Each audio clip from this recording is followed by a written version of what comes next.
नमस्कार मित्रांनो, मी सुरेश नेमकर तुमचं स्वागत करत आहे. आजच्या या व्हिडिओमध्ये आपण डिस्कस करणार आहे करिअर ऑप्शन्स आफ्टर पॉलिटेक्निक. भरपूरशा पॅरेंट्स आणि स्टुडंटचे डाऊट्स असतात की सर कोणकोणते ऑप्शन्स आहे पॉली केल्यानंतर. तर आजच्या या व्हिडिओमध्ये आपण डिटेलमध्ये डिस्कस करूया, समजून घेऊया कोणकोणत्या एक्झाम्स होतात, त्याचं सॅलरी ब्रॅकेट्स काय असतात आणि कोणकोणत्या ब्रँचेससाठी कोणकोणत्या ऑर्गनायझेशन्स तुम्हाला जॉब अपॉर्च्युनिटीज प्रोव्हाइड करतात, हे सगळं या व्हिडिओमध्ये डिस्कस करूया. सोबतच मी सुद्धा गव्हर्नमेंट कॉलेजमधनं पॉली केलेलं आहे आणि त्यानंतर जॉब केला आहे, तर मी माझा एक्सपिरियन्ससुद्धा शेअर करेल. तर चला आता व्हिडिओला सुरुवात करूया. आणि सोबतच तुम्हाला कोणत्या टॉपिकवर जर व्हिडिओ हवे असतील तर नक्की कमेंट बॉक्समध्ये सजेस्ट करा. त्यावर जर जास्तीत जास्त लाईक्स किंवा त्याच कमेंट जर रिपीटेडली येत असेल तर नक्की आपण त्यावर व्हिडिओ बनवूया. तर बघा, याच्यामध्ये आपण 4 ब्रॅकेट्समध्ये समजून घेऊया कोणकोणते ऑप्शन्स असतात. फर्स्ट असतं हायर स्टडीज करणं, सेकंड असतं गव्हर्नमेंट जॉब, थर्ड असतं प्रायव्हेट जॉब आणि फोर्थ असतं सेल्फ एम्प्लॉईड किंवा स्वतःचं व्हेंचर किंवा स्टार्टअप स्टार्ट करणं. आता याच्यामध्ये डिटेलमध्ये डिस्कस करू, पण अगोदर समजून घेऊया. जसं हायर स्टडीजला गेले तर ग्रोथ वगैरे चांगली असते, अपॉर्च्युनिटीज चांगल्या असतात. गव्हर्नमेंट जॉब ऑफकोर्स स्टॅबिलिटी चांगली मिळणार तुम्हाला. आणि जर तुम्ही प्रायव्हेट जॉबला गेले तर क्विक अर्निंग आहे, लाईक तुमचं पॉलिटेक्निक कंप्लीट झालं, रिझल्ट लागला की लगेच जॉईनिंग वगैरे येऊन जातं. त्यानंतर बिझनेस करायला गेले तर इंडिपेंडन्स आहे, थोडेसे अर्ली इयर्स जे आहे ते स्ट्रगल होऊ शकते, पण लॉंग टर्ममध्ये चांगला बेनिफिट आहे. आता आपण समजून घेऊया डिटेलमध्ये हायर स्टडीज आफ्टर पॉलिटेक्निक. तर बघा, पॉलिटेक्निक नंतर तर सगळ्यांनाच माहिती आहे की डायरेक्ट सेकंड इयरला ॲडमिशन मिळते BE किंवा BTechला. हे तुम्ही करू शकता, तुमच्या ब्रँच जे पण असेल ते सिलेक्ट करू शकता. सेकंड, अजून असे खूपसे इन्स्टिट्यूट्स आहे जे तुम्हाला काही कोर्सेस वगैरे प्रोव्हाइड करते, लाईक इंडो जर्मन टूल आहे संभाजीनगरला, CDAC वगैरे आहे, किंवा भरपूरसे असे कोर्सेस राहतात डिझायनिंगचे वगैरे, ते सुद्धा तुम्ही करू शकता. It's up to you. आणि थर्ड, द मोस्ट इम्पॉर्टंट, जर समजा तुम्हाला असं वाटत असेल की मला समजा थोडं नवीन काही शिकायचं आहे, नवीन ब्रँचेसला जायचं आहे, तर तुम्ही इमर्जिंग ब्रँचेसमध्ये पण स्वतःला ॲडमिशन देऊ शकता. फॉर एक्झाम्पल, तुम्ही CS केलं असेल तर तुम्ही AIML, AIDS या ब्रँचेसमध्ये स्विच करू शकता. इन केस जर तुम्ही मेकॅनिकल केलं असेल तर मेकॅट्रॉनिक्स, रोबोटिक्स, एरोनॉटिकल इंजिनियरमध्ये जाऊ शकता इझिली. तर या टाईपचं तुम्ही ब्रँच स्विच पण करू शकता. त्याचा रेशो किंवा पर्सेंटेज फार कमी आहे, पण इमर्जिंग ब्रँचेसला पण तुम्ही प्रेफरन्स करू शकता. आता इथं माझं जर ओपिनियन विचारलं तर मी क्लिअरली म्हणेल किंवा माझं सजेशन राहील ॲज पर माय पर्सनल एक्सपिरियन्स की तुम्ही पॉली केल्यानंतर directly BE BTech direct second इयरला ॲडमिशन घ्यायला पाहिजे. आणि जे पण काही ॲडिशनल कोर्सेस वगैरे असतात डिझायनिंगचे किंवा अपार्ट फ्रॉम दिस, ते इंजिनिअरिंग सोबत किंवा इंजिनिअरिंग नंतर करायला पाहिजे. प्रॉपरली जर तुम्हाला हायर स्टडीज करायचं आहे तर एक स्ट्रॉंग डिग्री किंवा स्ट्रॉंग ग्रॅज्युएशन करणं हे मस्ट आहे. आय होप हे क्लिअर झालं असेल. आता आपण सेकंड समजून घेऊया टॉप गव्हर्नमेंट एक्झाम्स कोणकोणत्या होतात. आता गव्हर्नमेंट एक्झाम्समध्ये भरपूर आहे, पण काही महत्त्वाचे एक्झाम्स इथं आपण डिस्कस करू, जसं की RRB JEE, रेल्वेचं recruitment one of the highest असतं. देन SSC JEE असतं.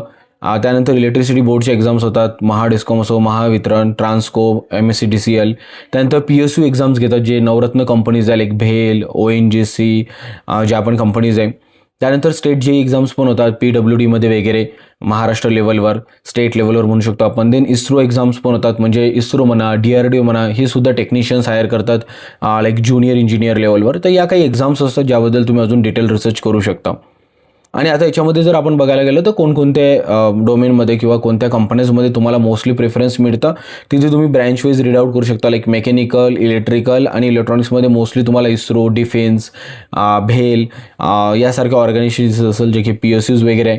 आणि देन सिव्हिलमध्ये तुमच्याकडे गव्हर्नमेंट डिपार्टमेंट, जे की पब्लिक वर्क डिपार्टमेंट आहे, ज्याला PWD म्हणतो आपण, सार्वजनिक बांधकाम विभाग, ते वन ऑफ द फेवरेट असते सिव्हिल इंजिनिअरिंगच्या मुलांसाठी. इलेक्ट्रिकलसाठी तर माहीतच आहे, आपला MSCB असो, महावितरण असो, महाट्रान्सको असो, महाडिस्कॉम, यामध्ये पण जागा निघतात. आणि IT मध्ये जे असतात ते NIC, CDAC, इथे सुद्धा अपॉर्च्युनिटीज असतात. आता आपण थोडं सॅलरी ब्रॅकेट समजून घेऊया. तर मोरऑरलेस जर तुम्ही इथे रीड आउट करत असाल तर जी सॅलरी ब्रॅकेट आहे स्टार्टिंगमध्ये 25K to 35K अप्रॉक्सिमेटली असतात. आणि विदिन एक्सपिरियन्स किंवा डिपार्टमेंटल लेवल काही एक्झाम झाल्या तर तुमचं ग्रोथ होता किंवा इन्क्रीमेंट होता ते 35K to 60K पर्यंत पण जातात.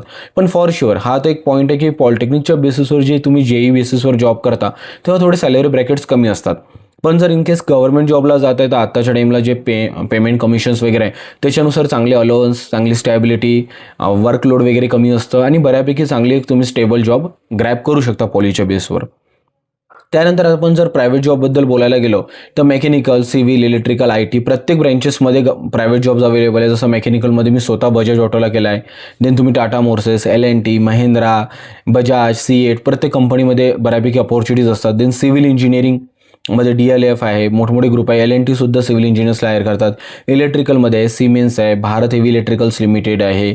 IT मध्ये TCS, इन्फोसिस, विप्रो. इलेक्ट्रॉनिक्समध्ये रिलायन्स जिओ, भारती एअरटेल, सॅमसंग यासारख्या कंपनीज तुम्हाला अपॉर्च्युनिटीज प्रोव्हाइड करतात. आयदर तुम्हाला कॉलेज प्लेसमेंट होऊ शकतं किंवा तुम्ही बाहेरून सुद्धा रिझ्युमे बनवून आपण अप्लाय करू शकतो. आता याच्यामध्ये पेमेंट सायकल थोडं कमी असतं. स्वतः मी माझं पण सांगेल तुम्हाला, मेकॅनिकल, सिव्हिल, इलेक्ट्रिकल, IT असो किंवा इलेक्ट्रॉनिक्स असो, मोर ऑर लेस तुम्हाला 10K to 20Kचं पहिलं स्टार्टिंग पॅकेज असतं किंवा स्टार्टिंग सॅलरी असतं. कारण तुम्ही फ्रेशर आहे, तुम्हाला भरपूरशा गोष्टी माहीत नसतात, तर त्यांना भरपूर जास्त तुम्हाला ट्रेनिंग द्यावं लागतं. तर मला वाटते मोर ऑर लेस तर मेजॉरिटी ऑफ ज्या कंपनीज आहेत त्या 15K to 18K पर्यंत होऊन जाते. पण ज्या L&T किंवा थोड्या अजून चांगल्या प्रीमियम कंपनीज आहे त्या 20-25K पर्यंत पण स्वतःला पुश करतात. पण एवढं लक्षात घेऊन घ्या की स्टार्टिंग सॅलरी ही 25Kच्या अंडरच राहील आणि जसं तुमचा एक्सपिरियन्स वाढत जाईल किंवा तुम्ही स्विच करत राहाल त्यानुसार तुमचं पेमेंट पॅकेज वगैरे वाढतं. याच्यावर जर तुम्हाला डिटेल व्हिडिओ हवा असेल तर दीपा राठी मॅडम जे आहे, ज्यांनी बजाजमध्ये जॉब केला ना आता टाटा मोटर्समध्ये, तर त्यांचा पॉडकास्ट शूट केलेला आहे, तो तुम्ही बघू शकता. तो तुमच्यासाठी बेस्ट राहील की प्रायव्हेटमध्ये राहून कशा त्या एक सिनियर मॅनेजर लेवलपर्यंत पोहोचल्या. तर तुम्ही इथे जास्त सॅलरी एक्सपेक्टेशन्स नाही ठेवायला पाहिजे, पण विदिन एक्सपिरियन्स फॉर शुअर तुमची सॅलरी वाढतं, इन्क्रीमेंट मिळतं तुम्हाला किंवा जॉब स्विच वगैरे करून सुद्धा. तर आय होप लक्षात आलं असेल. आता माझी सॅलरी जर विचारत असेल तर कमेंट बॉक्समध्ये विचारा, मी तिथे सांगेल.